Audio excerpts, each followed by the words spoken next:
साथी, मेरे परिवार का हिस्सा, सभी के चरणों में मेरा सादर प्रणाम।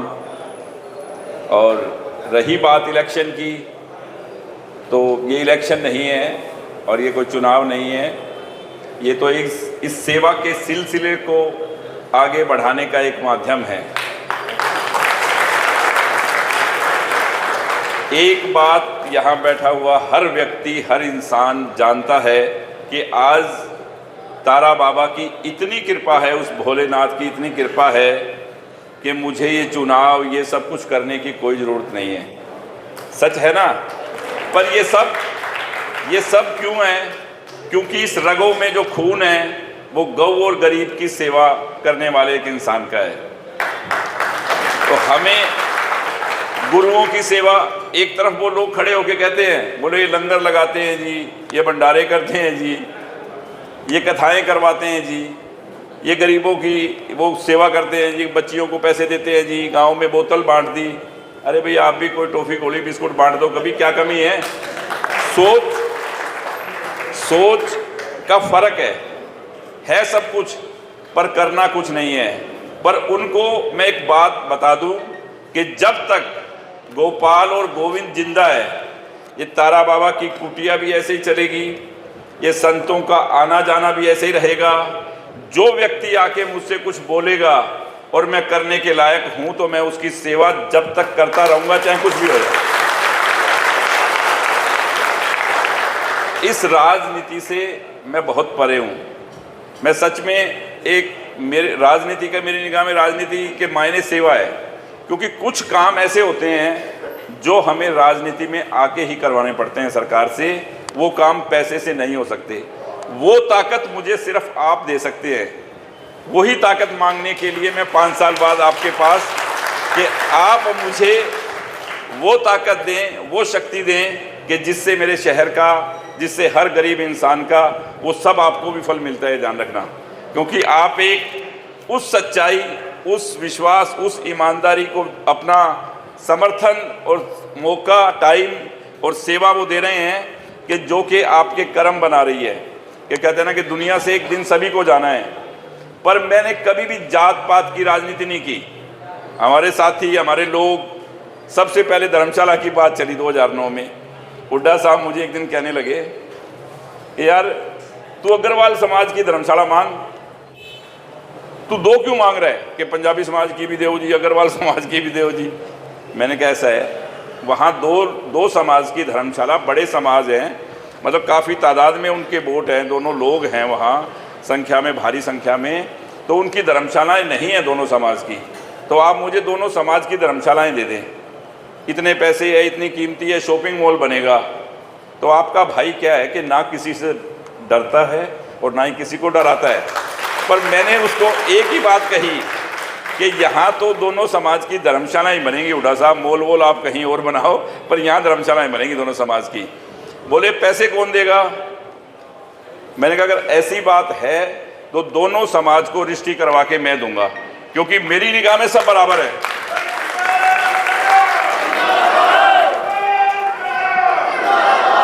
क्या है कि एक तरफ भेदभाव की, जात पात की राजनीति है, और यहाँ सिर्फ और सिर्फ क्योंकि मैं उस महाराजा अग्रसेन सूर्यवंशी राजा के हम संतान हैं, जिन्होंने उनके टाइम में, उनके काल में कोई भी अगर आया तो उन्होंने कहा कि इस व्यक्ति को यहाँ शरण दो, बराबर का करो, हर व्यक्ति इसको 1 रुपया दो, 1 ईंट दो। तो अगर 1 लाख लोग थे तो वो लाख रुपए का मालिक हो गया और लाख ईंट में उसका घर बन गया। तो मेरी निगाह में वही है कि मैं जात पात की राजनीति नहीं करता। मैं तो कई जगह बोलता हूँ कि 36 बिरादरी से मैं ऊपर की राजनीति करता हूँ, 37वीं बिरादरी की, उसको कहते हैं इंसानियत। और मैं सिर्फ और सिर्फ इंसानियत की बात करता हूँ और इंसानियत की राजनीति करता हूँ। और रही बात इस सिरसा के विकास की, तो कई बार तो मैं एक महीने में 5-5 दिन चंडीगढ़ गया हूँ। 5 बार, एक महीने में 5 बार, सुबह 5 बजे उठ के, ठंड के टाइम। सिरसा वालों को नहीं पता होता, वो तो कहते गोपाल यहाँ पे है नहीं, और उनको नहीं पता कि वे 5 बजे उठ के सुबह चंडीगढ़ गए, अगले दिन वापस आए। कुछ काम ऐसे थे। अब ऑटो मार्केट का काम था हमारा 40 साल पुराना। एक मुख्यमंत्री को अफसर की तरह मेज पे बिठा के, आज हजारों मेरे व्यापारी भाइयों के पैसे फंसे हुए थे। किसी की दुकान थी, किसी की रजिस्ट्री नहीं हो रही थी, जो भी लोग करके चले गए पहले, आज उस काम का हल करना एक बहुत बड़ा काम था। तो ऐसे बड़े बड़े काम जो भी मेरे सामने आए, मुझे मुख्यमंत्री जी ने एक तो डिंग मंडी की उप तहसील का और एक मेडिकल कॉलेज की तारीख दी थी। मैंने गोविंद को बताया कि मैंने कहा इस दिन आके उन्होंने कहा है कि जगह अलॉट हो गई, सब काम हो गया, क्योंकि बहुत ज़रूरत है मेडिकल कॉलेज की सिरसा में। कि हमने बाबा सरसाई नाथ जी के, सिरसा को बसाने वाले बाबा सरसाई नाथ की सरसाई नगरी में हमने उनसे नाम भी ले लिया, नाम भी अनाउंस करवा लिया। तो ये तो बनना ही है, अब इसको कोई रोक नहीं सकता। कोई सरकार आ जाए ये रुकेगा नहीं। अब देखो, इतनी ताकत आपके भाई में है कि जो बात मैंने जहाँ कह दी, जो कह दिया, वो मैं करवाने की इस बाबा के आशीर्वाद से इतनी क्षमता रखता हूँ कि कोई सरकार हो वो मेरे काम को मना नहीं कर सकती, वो रोक नहीं सकती। अगर मैंने बोल दिया कि ये काम करना है तो वो काम होना है, क्योंकि उनको पता है मेरी लिस्ट कभी भी जाती थी किसी सरकार में किसी के पास, तो सबसे पहले मुख्यमंत्री काम करता था। क्यों? कि उसको पता था कि इसमें इसने पैसा नहीं लिया हुआ, और पूरा हरियाणा नहीं, हिंदुस्तान को ही पता है कि गोपाल और गोविंद ने किसी से कोई ट्रांसफ़र, नौकरी या किसी काम के पैसे नहीं लिए। जब तक होगा हम सेवा करेंगे और आपका सहयोग चाहिए और आपका वो सहयोग लेंगे। ये इलेक्शन गोपाल का और गोविंद का नहीं है, आपका है, और आप सभी मेरे परिवार का हिस्सा हैं, आप सभी मेरे साथी हैं, आप सभी मेरे दोस्त हैं। और इतना बड़ा, इतनी बड़ी जीत, इतनी भारी जीत हम इसको बना दें कि लोग कहें कि हाँ, ये वाकई धर्म नगरी है, ये सनातन धर्म को मानने वाले लोग हैं और ये धर्म नगरी है, संत महात्माओं की, गुरुद्वारों की ये भूमि है, जहाँ इतनी तादाद में लोगों ने विश्वास जताया है कि हाँ, एक सेवा करने वाले, एक सेवादार परिवार को हम वोट देंगे, ताकि आगे से कोई ऐसी कोशिश ना करे कि हमें बरगलाने की, आपस में लड़ाने की। तो ये जवाब आप सब ने देना है। देखो, सब व्यापारी भाई हैं, बहुत बड़े बड़े आपके काम हैं, बहुत बड़े बड़े लोग बैठे हैं मेरे सामने, मेरे साथ। आप अपने आप में, जो कहा गौरव जी ने, एक स्तंभ है, एक संस्था है।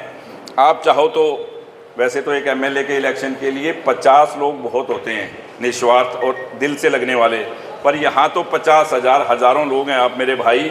तो ये जीत इतनी ही बड़ी होनी चाहिए जितने साथी आप सब मेरे साथ लगे हुए हैं। और मेरा तो फ़र्ज़ है सिरसा के लिए और मेरे समाज के लिए, मेरे भाइयों के लिए, मेरे शहर के लिए, मेरे प्रदेश के लिए, वो मैंने करना ही करना है। और मेरे को तो किसी चीज़ से कोई फ़र्क नहीं पड़ता। सेवा करने की इंसान की नीयत होती है। गोविंद ने जैसे बताया कि मेरे सामने बहन सुनीता सेतिया जी खड़ी थी, बीजेपी का राज था, 30-35 हज़ार वोट आए, उसके बाद भी उन्होंने क्या किया, दरी बिछा के रखी। आखिर में खट्टर साहब को लास्ट में उसको राम राम करना पड़ा, भाई राम राम, क्योंकि काम करवाने की सोच नहीं है ना, अपनी सरकार के खिलाफ ही लड़ाई करनी। एक दिमाग सेट है लड़ाई करने के लिए और ऐसी बोली बोलने के लिए। तो शहर के कोई भी लोग, देखो, ना तो इस शहर में कभी मैंने कोई गुंडागर्दी होने दी और ना ही मैं कभी होने दूंगा, ये आपसे मेरा वायदा है। मेरा फर्ज है एक बार सबको प्यार से बताना, और बाकी देखो आपके भाई के पास सारे गुण हैं, आपका साथ चाहिए मुझे। और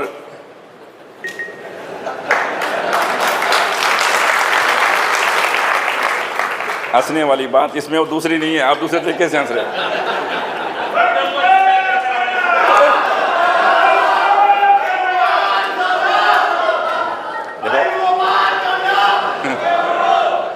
देखो ये जोश, ये साथ, ये अपनापन और ये एक परिवार की तरह हम लोग सब इकट्ठा हुए हैं। ये ऐसे ही मैं तो चाहता हूँ कि इस इलेक्शन के बाद भी कभी शिवरात्रि पे, कभी ऐसे जैसे फंक्शन होते हैं, पर आप लोग मुझे बुलाते नहीं, गोविंद से काम चला लेते हो, पर आप मुझे भी सब बुलाया करो ताकि मैं आपके बीच में रहूं। बजाय चंडीगढ़ या दिल्ली आपके कामों के अलावा मैं यहाँ पे ज़्यादा से ज़्यादा वक्त दूं। पर अब की बार मेरे दिमाग में एक सिरसा के लिए जो प्लान हैं, जो काम हैं, कि यहाँ जो नशा है, और मैं अगर हकीकत बता दूंगा कि नशा कहाँ से फैला और सच्चाई आपको सबूत दे दूंगा, तो मुझे लग रहा है शायद कोई किसी दूसरे को वोट भी नहीं डालेगा। ऐसी बात मैं आपके सामने सबूत दे सकता हूं कि चिट्टे का नशा कहां से आया इस सिरसा के अंदर। ऐसा है। पर मैं बहुत छोटी राजनीति ना तो करता ना बात करता, पर इस शहर के अंदर मेरे भाइयों का, मेरे नौजवान साथियों के पास आज रोज़गार नहीं है। ये सबसे बड़ी समस्या है रोज़गार की। तो मैं आपसे वायदा करता हूँ, भगवान शिव की ये बहुत ही साक्षात मूर्ति है, क्योंकि ये तारा बाबा जी के आशीर्वाद से यहाँ लगी हुई है। मैं खुद इसको जयपुर से लाया था उनके आदेश से। तो उनके सामने मैं एक बात बताऊँ आपको कि इस अगले 5 सालों में सिरसा के आसपास मेरा मन है कि बहुत बड़ी या तो कोई इंडस्ट्रियल टाउनशिप आए, जो बद्दी की नस्ल पे या कहीं भी उसको GST, SEZ या कोई टैक्स फ्री, जब तक इंडस्ट्रियलिस्ट को ऐसा कुछ मिलेगा नहीं तो वो दिल्ली से और दूर पंजाब से या दूर राजस्थान से आके यहाँ इंडस्ट्री लगाएगा नहीं। उसको कुछ ऐसी छूट मिले कि बड़ी बड़ी इंडस्ट्रियाँ लगे सिरसा के आसपास, तो माँ को, बहनों को, नौजवान साथियों को रोज़गार मिले, ताकि उनका ध्यान कन्वर्ट हो और इस नशे से और बाकी चीज़ों से उनको छुटकारा मिले। ये मेरा वायदा ज़रूर है आपसे कि इस 5 साल के अंदर मैं ऐसी इंडस्ट्रियां, अगर इंडस्ट्रियल टाउनशिप सरकार से आ गया तो 100% ठीक है, वरना 5-10 इंडस्ट्रियां तो ऐसी लगवा दूंगा जिससे हजारों युवाओं को रोजगार मिले और काम मिले। जब उनका ध्यान कन्वर्ट होगा, जब वो काम में लगेंगे तो वो अपने आप इस चीज़ से दूर रहेंगे। और सिरसा में मेडिकल कॉलेज के साथ साथ नशे से मुक्ति के लिए जो हमने एक जगह मुख्यमंत्री जी से ली है 1 एकड़, सरकार से मैं 100% उम्मीद रखूंगा कि जल्द से जल्द बन जाए, वरना इस नशे की लत में जो मेरे भाई, जो युवा साथी कुछ पड़ गए हैं, तो मैं अपने निजी कोष से, मैंने गोविंद को बोला था कोई जगह देखो, और तुरंत मैं 1 या 2 एकड़ के अंदर एक इस नशे से छुटकारा मिले मेरे साथियों को, भाइयों को जो इस लत में पड़ गए हैं, माँ के नाम से या फादर के नाम से, बाबूजी के नाम से, बाबा तारा चैरिटेबल ट्रस्ट के नाम से, एक अपने निजी कोष से मैं एक हॉस्पिटल आने वाले 1.5-2 साल के अंदर यहाँ बना दूंगा।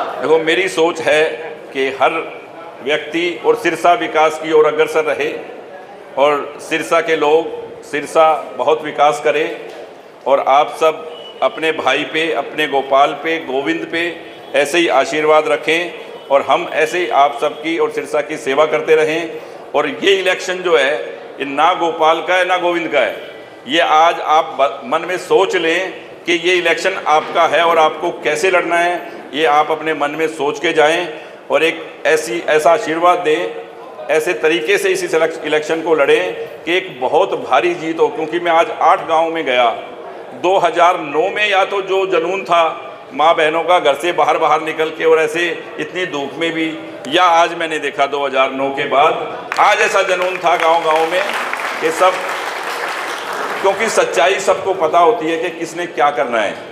हमने और परिवारों को 25-25, 20-20 साल मौका दिया है। भाई रामनारायण कक्कड़ जी ने बिल्कुल सही कहा कि 25 वर्षों में ऐसा कोई काम नहीं कर पाए कि जिससे एक भी बात सिरसा का, एक भी काम सिरसा का, एक विकास।